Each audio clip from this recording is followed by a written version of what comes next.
Film explain in Hindi presenting yes I am mark. ये कहानी mark की असल ज़िंदगी पे बेस्ड थी।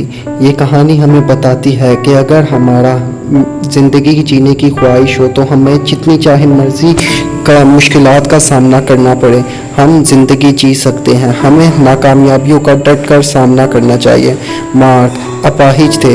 वो बचपन में ही पोलियो का शिकार हो गए थे और वो ठीक से चल फिर नहीं पाते थे। उन्हें हर वक्त एक व्हीलचेयर जैसी कुर्सी की ज़रूरत पड़ती थी। वो कहीं हिल भी नहीं पाते थे, लेकिन इसके बावजूद उन्होंने अपनी ग्रेजुएशन पूरी की और दुनिया में एक बेहतरीन पोएट बनकर उभरे। कहानी की शुरुआत में हमें मार्क को दिखाया जाता है जो कि एक चैम्बर के अंदर लेटे हुए थे। दरअसल ये चैम्बर उनके लिए बहुत ज़रूरी है। अगर वो इस चैम्बर से निकलेंगे तो मर जाएंगे। जब भी वो बाहर जाते हैं तो उनके साथ एक तरह का सिलेंडर होता है जिसे उनकी बॉडी के साथ कनेक्ट किया जाता है ताकि वो सांस ले। मार्क की टेक केयर के लिए एक औरत आती है, वो इनका ख्याल रखती है और इन्हें बाहर लेके जाती है। मार्क को इनका रवैया बिल्कुल पसंद नहीं आता। मार्क इसके बाद चर्च में जाते हैं। चर्च के फादर मार्क के बहुत अच्छे दोस्त होते हैं। मार्क उन्हें बताता है कि मुझे मेरी केयर टेकर बिल्कुल पसंद नहीं। वो मुझे ऐसा पे ट्रीट करती है जैसे मैं उस पर डिपेंडेंट हूँ। क्या मैं उसे निकाल दूँ? ये पाप तो नहीं होगा? फादर कहते हैं नहीं, अगर वो तुम्हें पसंद नहीं है तुम उसे निकाल दो, ये पाप नहीं होता। इसके बाद वो उस केयर टेकर को निकाल देते हैं और एक न्यूज़पेपर में एक नई केयर टेकर को हायर करते हैं। ये केयर टेकर बहुत ही ज़्यादा खूबसूरत थी। इसे कोई काम का कोई एक्सपीरियंस नहीं था, लेकिन मार्क इसे रखना चाहते थे। दरअसल मार्क को इस लड़की की खूबसूरती बहुत ज़्यादा पसंद आ गई थी। धीरे धीरे वो लड़की मार्क को ट्रीट करना सीख जाती है। मार्क अब इस लड़की को पसंद करना शुरू कर देते हैं और एक दिन मौका देखते ही वो इनसे अपने प्यार का इजहार कर देते हैं और इन्हें शादी के लिए पूछते हैं। लेकिन वो लड़की पहले लगता है कि वो मजाक कर रहे हैं, लेकिन जब उन्हें पता चलता है कि वो संजीदा है तो वो चुपचाप वहाँ से चली जाती है।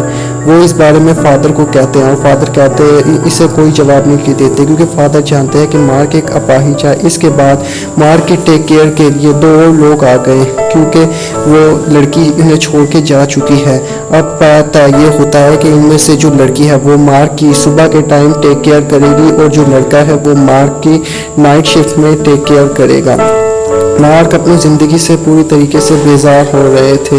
वो अब जवान हो रहे थे, उन्हें सेक्स करने की ज़रूरत थी। इसीलिए वो एक थेरेपिस्ट के पास जाते हैं और कहते हैं कि मैं 28 का होने वाला हूँ और 1 या 2 साल में मर जाऊँगा। मैं मरने से पहले अपनी सेक्सुअल डिज़ायर को पूरा करना चाहता हूँ। क्या आप इस मामले में मेरी मदद कर सकती हैं? इस पे वो एक और थेरेपिस्ट को मार्क को सजेस्ट करती हैं और कहती हैं कि इस थेरेपिस्ट के पास जाना, ये तुम्हारी मदद करेंगे। इसके बाद मार्क चर्च में फादर के पास जाते हैं और अपनी सिचुएशन उन्हें बताते हैं।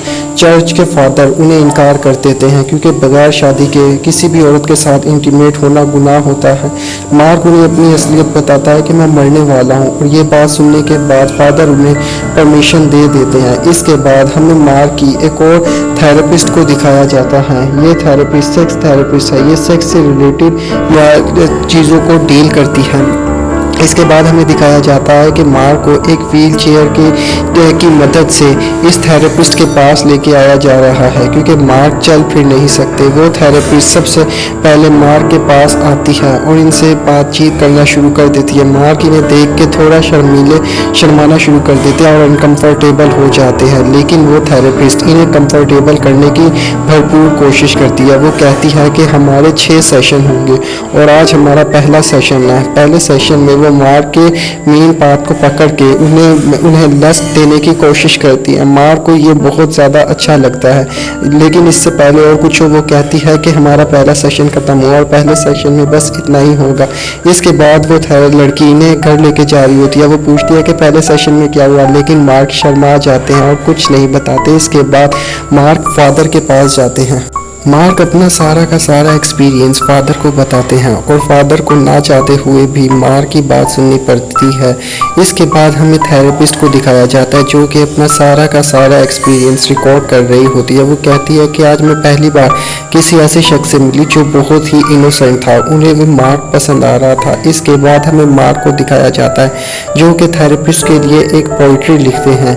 इसके बाद मार्क पोइट्री लिखने के बाद थेरेपिस्ट को पोस्ट कर देते हैं। वो फादर के पास जाते हैं और फादर को कहते हैं कि अपने पहले सेशन में वो मुझे लस देने की कोशिश कर रही थी, लेकिन मैं कुछ भी नहीं कर पाया, शायद मैं नामर्द हूँ। इस पे फादर कहते हैं नहीं, ऐसी बात नहीं है, मैं जहाँ रहता था वहाँ पे बहुत सारे नौजवान आते थे और इसी तरह के सेक्सुअल डिज़ायर पूरे करते थे। शुरू में उन्हें भी बहुत मुश्किल आती थी, लेकिन आहिस्ता आहिस्ता वो कर पाते थे। हो सकता है तुम्हें भी यही प्रॉब्लम है, तुम कुछ दिन के बाद इस चीज़ में एक्सपर्ट हो जाओगे, तुम अपने ऊपर बस भरोसा रखो। इसके बाद हमें मार्क को दिखाया जाता है जिनके पास उनकी केयर टेकर आती है। मार्क के लिए वो शॉपिंग करती हैं। दरअसल मार्क अपनी थेरेपिस्ट से मिलने के लिए तैयार होके जाना चाहते थे। वो तैयार होके थेरेपिस्ट के पास जाते हैं तो देखते हैं कि थेरेपिस्ट के घर में एक पार्टी चल रही है। थेरेपिस्ट इस बारे में भूल गई थी, इसीलिए वो मार्क को लेके एक होटल में चली जाते हैं। होटल का मैनेजर पूछता है कि तुम्हारा बॉस यहाँ क्या करने वाला है। इस पे केयर टेकर क्या उन्हें सच बता देती हैं। होटल के बॉस को यकीन नहीं आता कि एक अपाहिज बंदा अपनी सेक्सुअल डिज़ायर पूरी करेगा। इसके बाद वो थेरेपिस्ट मार्क से उनके बचपन के बारे में पूछती है। मार्क बताती है कि बचपन में मैं बहुत खुश था और चल फिर पाता था, मैं अपनी बहन के साथ सारा दिन खेलता और मस्ती करता, मुझे आज भी चलने का एहसास याद है क्योंकि मैं इस नेमत से महरूम हो चुका हूँ। इसके बाद ये मार्क और इनके बीच में इंटीमेट सीन हो जाता है और मार्क पहली दफ़ा एक भरपूर तरीके से इंटीमेट हो पाता है। वो ये सारा का सारा एक्सपीरियंस फादर को बताता है। फादर कहते हैं मैं तुम्हारे लिए बहुत खुश हूँ। इसके बाद वो मार्क थेरेपिस्ट को फ़ोन करता है। थेरेपिस्ट मार्क से मिलने के लिए मना कर देती है क्योंकि थेरेपिस्ट एक बार जिस शख्स के साथ इंटीमेट हो जाए वो इसके साथ दोबारा कोई कॉन्टैक्ट नहीं रखती, लेकिन वो उन्हें इंसिस्ट करता है। इसीलिए ना चाहते हुए भी उस थेरेपिस्ट को मार्क से मिलना पड़ता है। इसके बाद हमें दिखाया जाता है मार्क की वो पोइट्री जो उसने लिखी थी वो थेरेपिस्ट के हस्बैंड को मिल चुकी है। थेरेपिस्ट का हस्बैंड इस पोइट्री को पढ़ के बहुत ज़्यादा गुस्सा होता है। वो अपनी बीवी पे चीखता और चिल्लाता है कि तुम कैसे एक पेशेंट के साथ इस तरह की हरकतें कर सकती हो। इस पे वो थेरेपिस्ट समझाती है कि ये मेरा काम है। वो लेटर को डस्टबिन में फेंक देता है और रात को थेरेपिस्ट उस लेटर को निकाल के पढ़ती है। अगले दिन मार्क के पास उनकी पहले वाली केयर टेकर आती है और कहती है आई एम सॉरी कि मैंने आपको रिजेक्ट किया, लेकिन मैं कैसे अपाहिज से शादी कर लूँ। मैं हमेशा के लिए लंदन जाना चाह रही हूँ और आपसे हम आखिरी बार माफ़ी मांगना चाहती थी। इसके बाद मार्क फादर के पास जाते हैं और ये सारी की सारी बातें उन्हें बताते हैं। अगले दिन मार्क के पास उनकी फिजिकल थेरेपिस्ट आती है और वो जान चुकी थी कि मार्क इन्हें पसंद करता है, लेकिन इसके बावजूद वो कुछ नहीं कहती। वो नहीं चाहती थी कि मार्क इन्हें पसंद करे। वो अपने इस आखिरी सेशन में मार्क को पूरी तरीके से लस दे के उनकी पूरी सेक्सुअल डिज़ायर को ख़त्म कर देती है और कहती है कि आज के बाद मैं आपसे नहीं मिलूंगी। इसके बाद वो कॉल अपनी उठाती हैं और वहाँ से जाने की कोशिश करती हैं। तभी वहाँ पे मार्क की केयर टेकर आ जाती है और इन्हें रोक लेती है और कहती है कि मार्क ने ये लेटर आपके लिए दिया है। वो ये लेटर लेती है और रो पड़ती है क्योंकि वो भी कहीं ना कहीं मार्क को पसंद करना शुरू कर देती है। इसके बाद हमें रात को मार्क को दिखाया जाता है जो बहुत ज़्यादा कंफ्यूज होते हैं क्योंकि जिस ऑक्सीजन के सिलेंडर के अंदर वो सो रहे थे उसके अंदर की ऑक्सीजन ख़त्म हो गई थी और रात को उनका केयर टेकर भी नहीं आया था। इसीलिए वो उस केयर टेकर को फ़ोन करने की कोशिश करते हैं, लेकिन जो पॉइंटर उनके मुंह में था वो अचानक से इनके मुंह से गिर जाता है। मार्क समझ जाते हैं कि अब वो मरने वाले हैं क्योंकि वो इस सिलेंडर के अंदर सिर्फ 4 घंटे के लिए सर्वाइव कर सकते हैं। मार्क वहीं पर बेहोश हो जाते हैं और जब उनकी आँख खुलती है वो खुद को एक हॉस्पिटल में पाते हैं। हॉस्पिटल के डॉक्टर उनसे इम्प्रेस हो गई थी और मार्क इन्हीं हॉस्पिटल के डॉक्टर के साथ शादी करते हैं। इनका ये रिलेशन 4 साल तक चलता है और एक दिन मार्क की डेथ हो जाती है।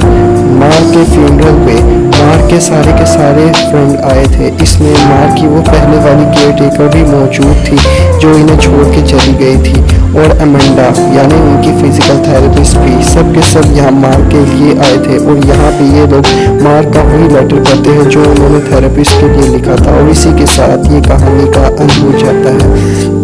उम्मीद है कि आपको हमारी एक्सप्लेनेशन पसंद आई होगी। अगर इस चैनल पे नहीं है तो इसे सब्सक्राइब कीजिए। वीडियो पसंद आए तो लाइक कीजिए और अपने दोस्तों के साथ शेयर कीजिए। मिलेंगे अगली